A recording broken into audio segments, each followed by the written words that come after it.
Fabien Bécal présente les classes sociales selon Max Weber.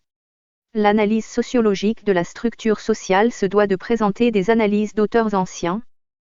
Karl Marx d'abord, qui a vu la société comme étant structurée fondamentalement sur la base du travail et des activités économiques.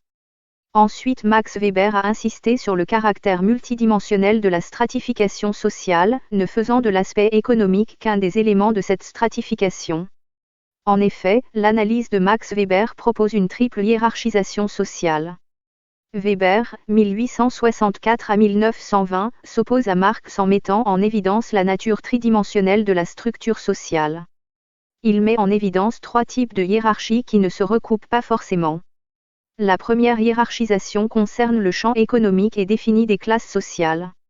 Elle repose sur la même position économique qu'occupent les individus dans l'accès aux biens et les services.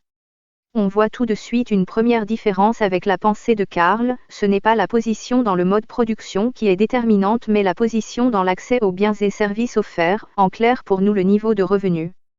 Pour Marx, si les classes se voient en action et existent réellement, le sociologue ne peut que constater leur existence et elles sont deux. Pour Weber, leur nombre dépend des catégories de revenus décidées par le sociologue car ces classes sociales ne se voient pas dans la réalité sociale. La seconde hiérarchisation repose sur le statut social, le prestige.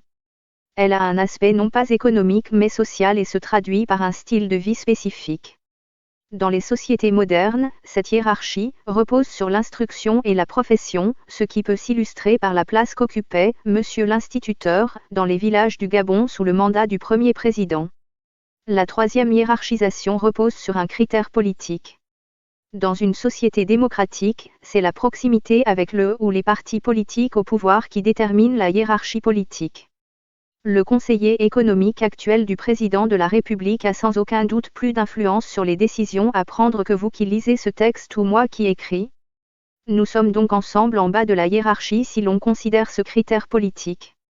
Retenons ici. À travers ces trois échelles hiérarchiques, économiques, sociales et politiques, Max Weber propose donc une analyse multidimensionnelle de la structure sociale et introduit l'idée que des critères multiples différencient les individus sachant, on l'a dit, qu'il n'y a pas de correspondance mécanique entre ces trois échelles.